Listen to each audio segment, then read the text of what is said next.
This week on the Get Out of Debt Guy podcast, I want to talk to you about time running out, buying stuff for less than it costs, car payments over a cliff, and bad people. This is Steve Rhode, your Get Out of Debt Guy from getoutofdebt.org.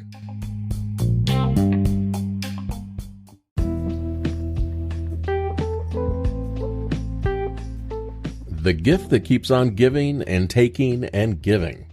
If you're like me, there have been times you've purchased a gift card to give to someone special. We've all seen those racks at the grocery stores packed from top to bottom with every conceivable store gift card. These gift cards seem to be available everywhere. Merchants that sell them get a small cut of the amount you load onto them. More choices mean more chances of us buying a card to give. However, there's more to giving or receiving gift cards than you know. More than $1 trillion will be loaded on gift cards this year. So there's no doubt gift cards are popular. But not all gift cards are created equal. For example, some gift cards diminish in value if they're not used, if the company behind the card charges a fee on a lingering balance. So let me help make you a little wiser when it comes to gift cards and give you more information than all of your friends know. Next time someone talks about a gift card, you can say, "Oh, that's a closed loop card." And then you'll sound like a gift card pro. So there are two types of gift cards. First, a closed loop card can only be used at one store or related stores. An open loop card operates more like a debit card. It can typically be used in locations where a merchant accepts a debit card, but it can lose value from those pesky fees over time, or the balance can expire. Gift cards that are purchased but never redeemed are referred to as breakage. However, they should be more accurately referred to as pure profit. Starbucks has $1.95 billion in unredeemed gift cards on its books. Last year, they decided that $181 million would never be used, so they got to keep all that money and did nothing for it. Amazon had $5.2 billion in gift cards outstanding at the end of 2021. Companies that have branded gift cards get excited, not just for the unused value loaded on them, but people that use them tend to spend more than is loaded on the card. A recent survey found that 41% of people given gift cards would spend more than $50 above the amount on the card. So while it costs the merchants a percentage to the outlet that sold the card, they're getting more money back in the long run.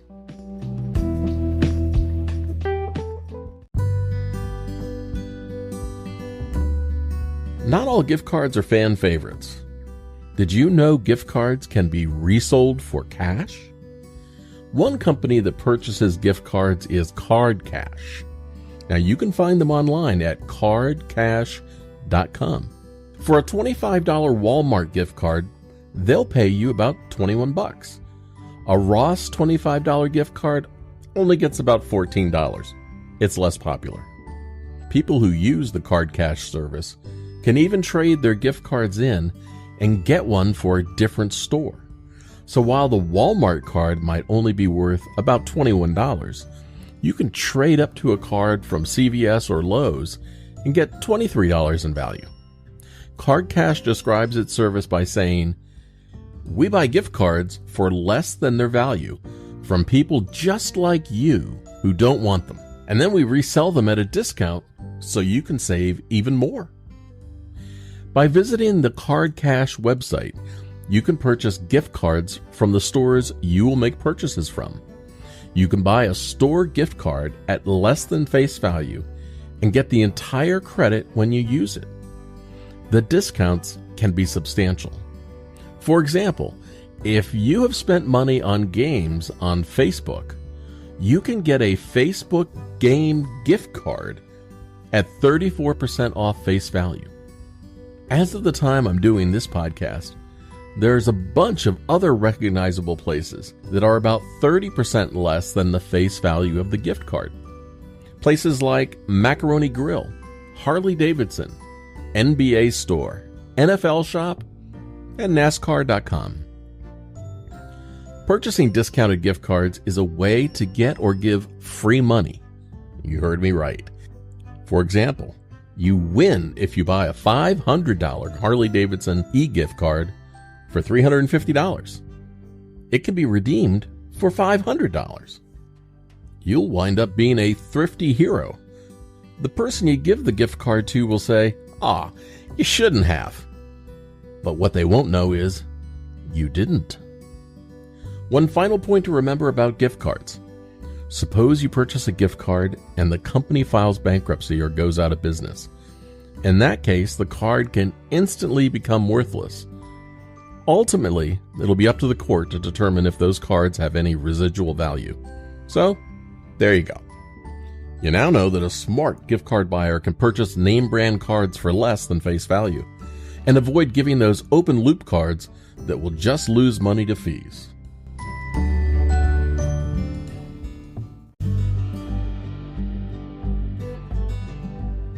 Hi, Steve Rhode, your Get Out of Debt guy. If you're listening to this podcast, you probably want to learn more about money, credit, and debt, or you're one of the many good people out there with bad debt and you want it to go away. But stick with me. Together we can make that happen. Either way, I'm here for you, and I believe a better and more financially successful future is ahead. It can be within your grasp. I'd like to ask you for a favor. If you find this or any of my podcasts helpful, please take a moment and leave a review on the podcast platform you're listening on.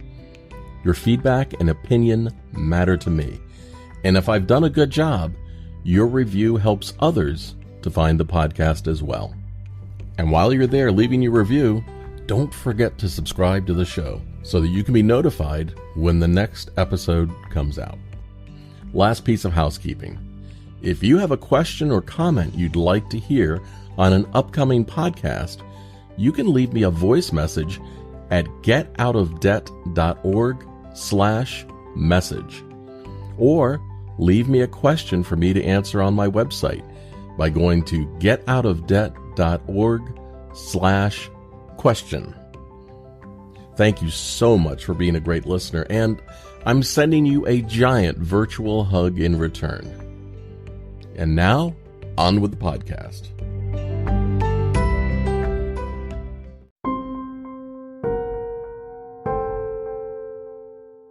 Car payments are driving people down the road to a financial accident.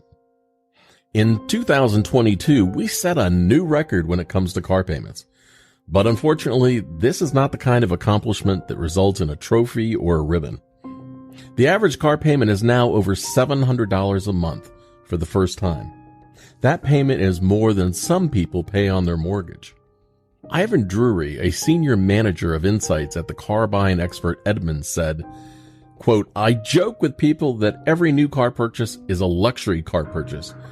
I don't care what you're buying," unquote. Oh, he's so right, isn't he? People's ability to continue purchasing a new car is getting further out of reach. I remember when all car loans were no longer than 4 years. But as prices have increased, the length of the loans had to extend to keep monthly payments manageable. You can now get a car loan for 84 months. That is 7 years. That would have been unimaginable not that long ago. So don't be surprised if you don't start hearing about 8 or 9 year car loans shortly. Already there are lenders that will go 96 months on car loans and up to 120 months on truck loans. You see, if monthly payments are too high, there are only 2 ways to reduce them during times of relatively low interest rates, so people can make the payments. One of those ways is to reduce the price of the vehicle, but unfortunately, that's just not likely to happen. So the only other way is to extend the loans. Longer-term loans are not wise for many reasons. Even car lenders like Capital One warn people longer loans can result in substantial negative equity. That's when you owe more than your car's worth. In addition, the total amount you'll have to pay in interest over a longer loan will be much, much more expensive. You're also more likely to have unexpected repair bills on a car with an extended monthly payment. That's because the car warranty will end while payments are still due for many years.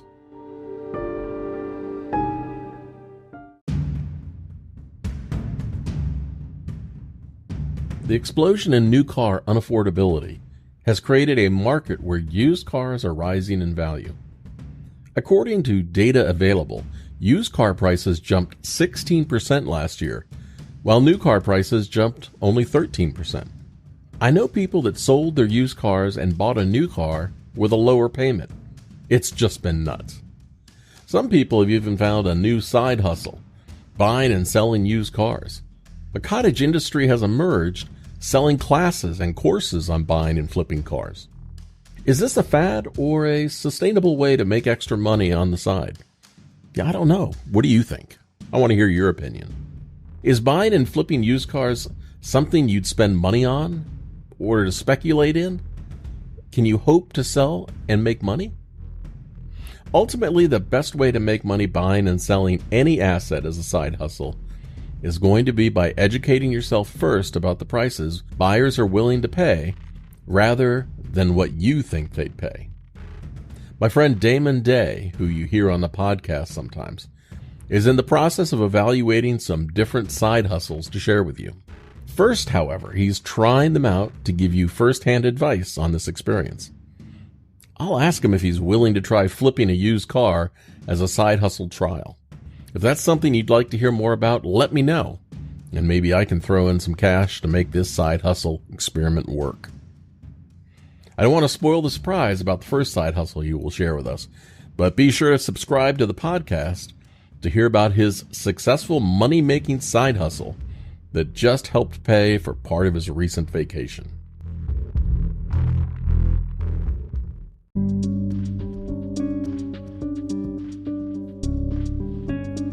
Beware of scammers in sheep's clothing.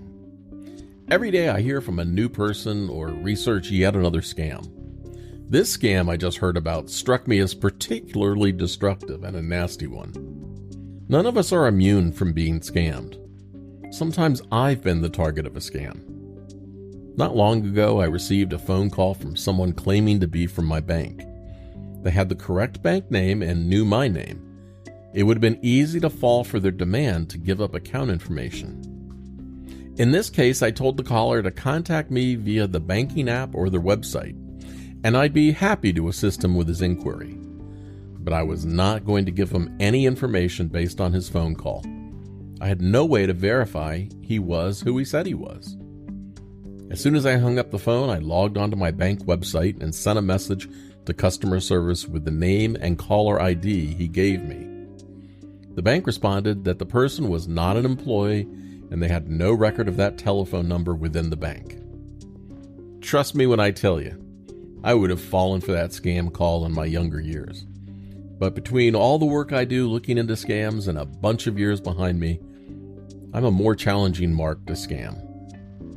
A recent story about a group of military veterans getting scammed caught my eye. These good, trusting people learned a life lesson the hard way. But unfortunately, I think some are still in denial about being victimized. The outfit behind this scam located its operations outside 11 military bases. They would attract military veterans in and allegedly coach them on how to apply for maximum disability benefits. But you're not going to believe the rest of the story.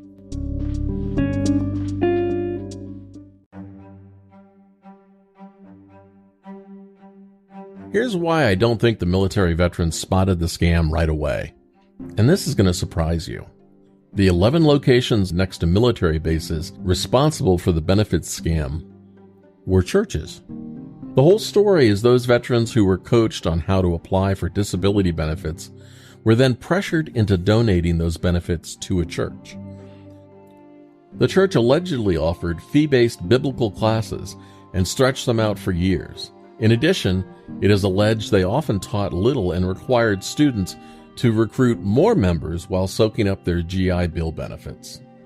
A 2020 letter warning of this scam also said students left class early to recruit new members or do chores like washing cars or construction work for church leaders.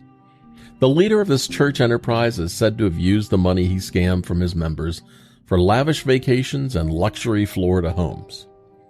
Reports state that when church members questioned what was going on, they were publicly humiliated, and if they tried to leave the church, they were stalked or harassed. The FBI recently raided the nonprofit House of Prayer Christian Church 2 years after that initial letter was sent. No matter who someone claims to be, it's probably a scam if something doesn't feel right.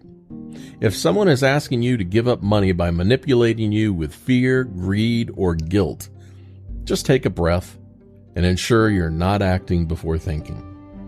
I can do my best to give you education and tools to spot scams, but you are the best person to save you from being scammed.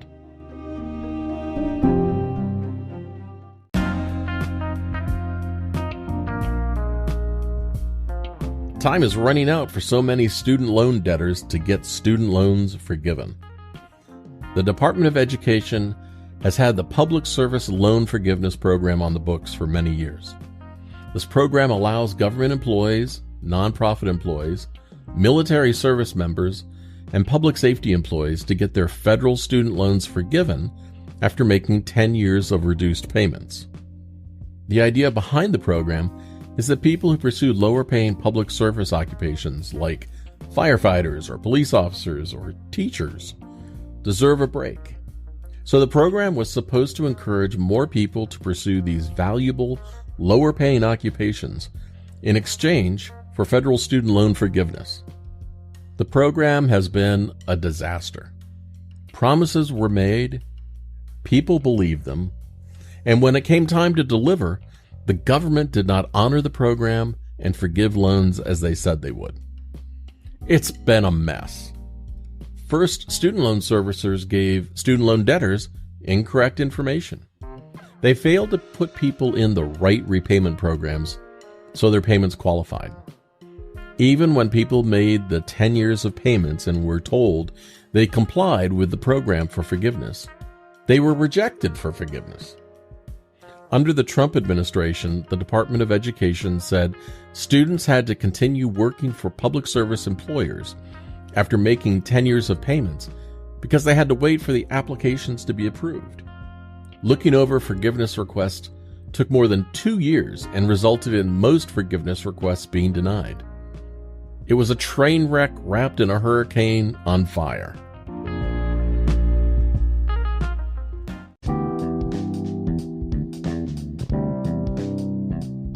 The current Biden Department of Education cut many requirements to clean up the mess and honor the original program enacted by President Bush. In addition, it gave public service employees a cleaner way to be approved for forgiveness. So far, 145,000 debtors have had their loans forgiven, but nearly 550,000 are eligible and would qualify for loan forgiveness if they just applied and asked for their student loans to be eliminated. This special Clean Up the Public Service Loan Forgiveness Program ends right now on October 31st, 2022. Unless the current administration extends the unique program, hundreds of thousands of eligible student loan debtors will miss the opportunity to have their federal student loans washed away and get money back from overpayments. So if you know someone that works for the local, state, or federal government in any capacity, please tell them to visit studentaid.gov and search for the Public Service Loan Forgiveness Waiver. Do it now, because time is running out.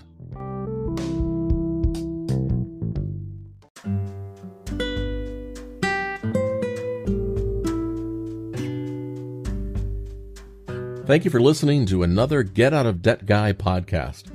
I'm here for you. I believe in a better financial future for you. And remember to always practice safe debt. This is Steve Rhode, your Get Out of Debt Guy, from getoutofdebt.org. Bye-bye.